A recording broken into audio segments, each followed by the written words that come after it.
The group embarks on a journey through betrayal and hope as Xeno faces an identity crisis and the party navigates a city filled with new revelations. A heartfelt tale unfolds, leading to a daring escape and a showdown with Mobius. Will Mio survive her homecoming as an eclipse hangs overhead? Or will the party lose all hope and succumb to Mobius's will? Keep watching to find out. In Chapter 5, we get to learn a little bit more about Xeno's arc. One thing that stands out is that, well, she could be super awkward. Did I do good out there? What was that? Huh? What's that? Did I say something? Lovely weather we're having. I don't know, I'd say lovely. Bit overcast. Oh, you're right. Silly clouds. Guess I had my head in them. Xeno's not really confident about herself, and it seems that she's always seeking approval. This all begins at the flashback where Xeno finds herself the target of bullying from fellow Colony Gamma soldiers. This looks more your style.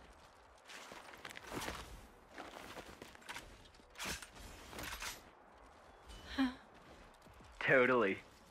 Right. I don't get it. What's wrong with guns? How's that even a diss? Meanwhile, all eyes are on Mio as she trains, leaving everyone in awe of her impressive fighting skills. Xeno and Mio decide to grab a meal together. Amidst bites of food, Mio imparts valuable advice to Xeno, encouraging her to embrace her true self. As they make their getaway, Xeno quietly asks if she did well in the recent skirmish. Lance is like, huh? And Xeno's like, what? Lance tells Xeno that she appears so lonely. Peeking into Xeno's memories, he notes that she's always surrounded by friends, yet somehow she seems all alone. Unbeknownst to Xeno, who misinterprets Lance's concern as labeling her as a loner, she actually aspires to be the spirited heroine, or one-track muzzlehead as she puts it. Xeno, feeling a wave of frustration, misconstrues Lance's intentions as prying into her business and that she's actually fine. The party eventually arrives in Sword March, only to find themselves encircled by the mysterious Lost Numbers. Amidst the tension, they come face to face with Monica, the leader of the Lost Numbers. They also encounter Shania, who, much to their surprise, turns out to be the mysterious figure that had been keeping tabs on them all along. In the heart of the city, the group faces intense scrutiny from its diverse inhabitants, ranging from weathered faces to curious children who seem like an entirely new breed to Manana. The group crosses paths with the bitter Ouroboros candidates, resentful of the group gaining powers from Van Damme. Monica then leads them to the cradles, unveiling them as growth modules that birth the Kevis and Agnes soldiers. Shockingly, she discloses that they were conscripted from birth, raised to kill each other and steal life energy. This life energy fuels the flame clock, sustaining Mobius. The cradle recycle fallen soldiers' lives, binding the soldiers in servitude to perpetuate Mobius. Even in death, there's no escape, as fallen warriors are reborn without memories. The group enters a maternity ward where they experience their first encounter with a baby, with Tyon showing an unusual level of excitement. The doctor's unexpected proposition about witnessing the creation of life elicits a mix of reactions. Monica guides the group about the cycle of life, revealing the simplicity of human existence: birth, finding a spouse, aging, and death. Monica brings the gang to a room of the founding members of Ouroboros. Monica emphasizes their quest to identify the true queens who are sleeping somewhere, waiting to reclaim their world from Mobius. The following morning, Monica outlines a mission to break Gondor out of prison at Agnes Castle, who holds crucial information about the location of the true queens. With an annual mass execution of prisoners at Hope's Rest approaching during the next eclipse in a month, the group faces a deadline to contact Gondor and gather intel, coinciding with the time frame of Mio's impending fate. That night, Uni finds herself restless, unable to sleep. Compelled by an unspoken curiosity, she ventures down to where the cradles are located. Mesmerized, she gazes into young Ethel's tank, and suddenly, a vision of Uni's own husk enters her mind. In a serendipitous encounter, Monica crosses paths with Uni, intuitively sensing Uni's connection to her own husk. Intrigued, Uni questions how Monica knew, prompting Monica to astutely remark that it appeared as though Uni was peering into her own past. Uni wonders aloud why they don't awaken the souls within the tanks. Monica explains that this is their battle, and they're not sure how long the fighting will be. Instead, Monica emphasizes the importance of people understanding the stories of those in the tanks, recognizing the sacrifices made for posterity. Expressing a desire to awaken these souls in a world with a fighting chance, Monica addresses Uni's question about discovering one's true self. Monica urges Uni to focus on the present and the future, assuring her that the husk she saw isn't her true self. Monica encourages Uni to look ahead, envisioning a future where she can shape her identity and become whoever she aspires to be. As Mio and Tyon soak in the breathtaking seascape, Tyon reveals the other half of his purpose for traveling with the group. In a moment of sincerity, he confesses that it revolves around around Mio. Taion has an inkling that Mio desires to make a lasting impact on both the group and the world. Despite the harsh reality of Mio's limited time, with just over a month remaining, Taion expresses a genuine wish to extend it, if it was within his power. Notably, he emphasizes that this sentiment extends beyond himself, resonating among the entire group. In the next scene, Shania approaches Senna as she's training. Shania seems kind of surprised that Ouroboros trains as well. Intrigued, Shania further explores the dynamic between Senna and Mio, questioning if they share a friendship. Senna reveals that Mio holds a significant place in her life, akin to a role model. Now, having encountered the lost numbers, she has gained a deeper understanding of life's essence. Shania then goes into a rant about how their life is natural, asking why they should swing their blades around without a hope of winning. She adds that it's better to die and be born again in Mobius' cycle. And then she's like, I'm just playing. Senna, I think this would be a good time to tell someone Shania is probably going to betray you guys. The group eventually reaches the prison camp, coming face to face with Gundor, who appears to have some anger issues. Senna quips that she never thought she'd encounter someone who could outdo Uni's colorful language, prompting a cautionary remark from Mio to not copy her.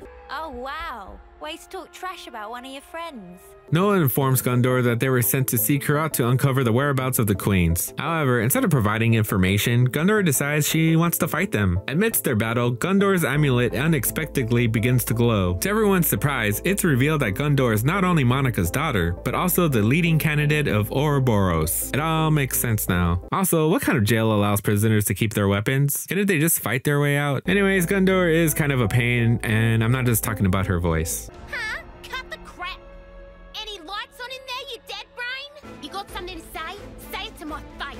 Okay, maybe mostly her voice. Mio delivers a heartfelt speech. Her words manage to sway Gundor, who decides to assist them. Gundor gives them the amulet, granting access to Cloud Keep, where the true Queen of Agnes awaits. Gundor explains the plan, which essentially boils down to fighting. Not really a plan, but hey, if it works, solid. Lance and Senna have a deep conversation. Senna, feeling a bit of jealousy, confesses to Lance that she envies the unwavering confidence he, Mio, and Noah exude. Lance shares that his outward self-assurance is merely a facade, concealing inner insecurities. He challenges societal norms by asserting that vulnerability isn't a weakness, but an opportunity for growth. Drawing on Senna's past transformation into Ouroboros, Lance emphasizes the strength found in reaching out for support when needed. Reflecting on their friend Joran's transformation into Mobius, Lance rejects the idea of accepting a predefined purpose and expresses a desire to explore the true meaning of his own life. He declares his intention to grow stronger for personal fulfillment, not external validation. Lance encourages Senna to embrace their authentic selves, regardless of what other people think. Expressing admiration for Lance's clarity, Senna asks if she can adopt his mindset, and Lance warmly agrees, emphasizing that true friends don't need permission. As Senna and Gundor encounter Shania, an unmistakable air of tension hangs between them. The source of this discord becomes apparent as the story unfolds. Shania, it seems, had been trailing Gundor persistently, mimicking her every move in a manner that has earned Gundor's strong disapproval. Gundor's disdain is palpable, as she frequently admonishes Shania for her imitative behavior. Jesus, no wonder why she's totally gonna betray them. As night falls, the group prepares for their daring escape. Senna and Lance synergize their abilities to forcefully breach a door. However, their path is abruptly interrupted as they are ambushed by castle guards. The tables turn when Shania unveils herself as the informant. Called it. Amidst the chaos, Noah experiences another headache, and the mysterious figures N and M make a sudden appearance. Shania seizes the moment to deliver a disdainful speech, condemning Gundor, the city, and all perceived pawns in a system devoid of empathy. Senna, however, stands firm, asserting her newfound sense of belonging to the team and expressing a determination to not only change herself but also the world. Shania opposes this vision, advocating for a shift away from the city's rigid natural order toward a world akin to Mobius, where everyone gets a second chance at life. In a strategic move, Noah returns the dude to Gundor, instructing her to escape while they create a diversion. The ensuing battle unfolds, with the group taking on a substantial portion of the Agnes forces to facilitate Gundor and the other candidates' escape. Yet the situation intensifies as N and M confront the group, and a tense standoff ensues between Mio and her doppelganger M. The confrontation takes a surprising turn when it's revealed that M possesses the ability to control minds, leading to a chaotic skirmish among the Ouroboros entities.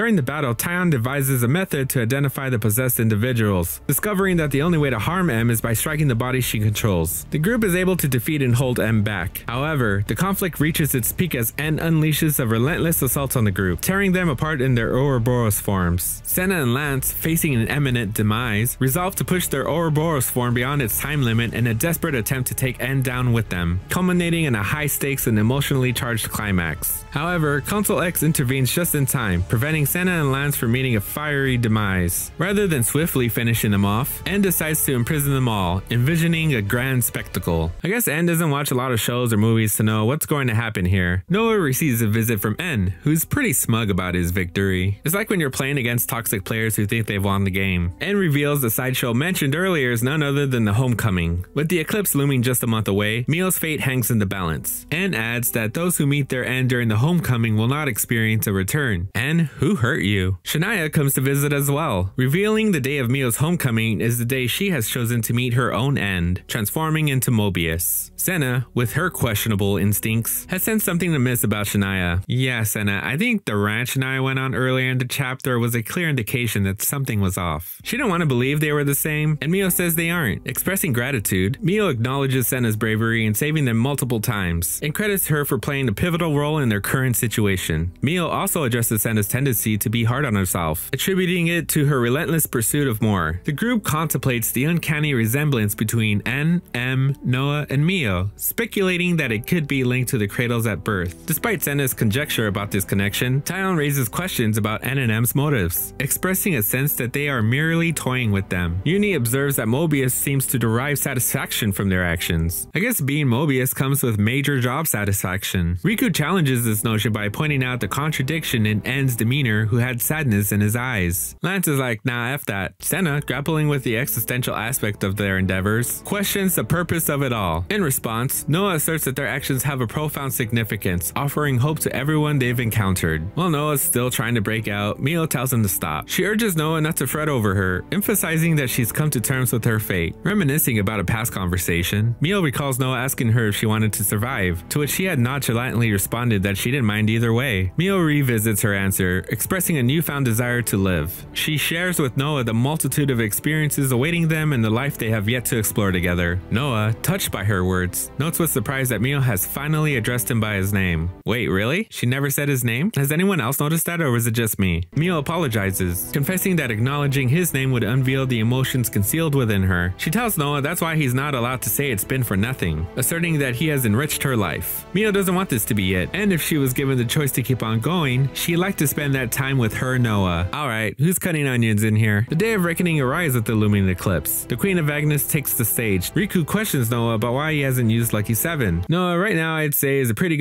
good time to use it. Mio ascends the stairs toward the queen. Meanwhile, N hands Noah his flute, instructing him to bid her farewell. Oh, N, who hurt you? Okay, I'm sure Gondor will make her entrance anytime now. Gondor? What the f? Okay, well that just happened. N raises the sword and executes Noah, abruptly ending the game. Mobius emerges victorious in a surprising twist for the game's conclusion. Kind of a weird turn for a game to end like this. Anyways, click this playlist here to see the entire Xenoblade Chronicles 3 recap. See ya in the next one.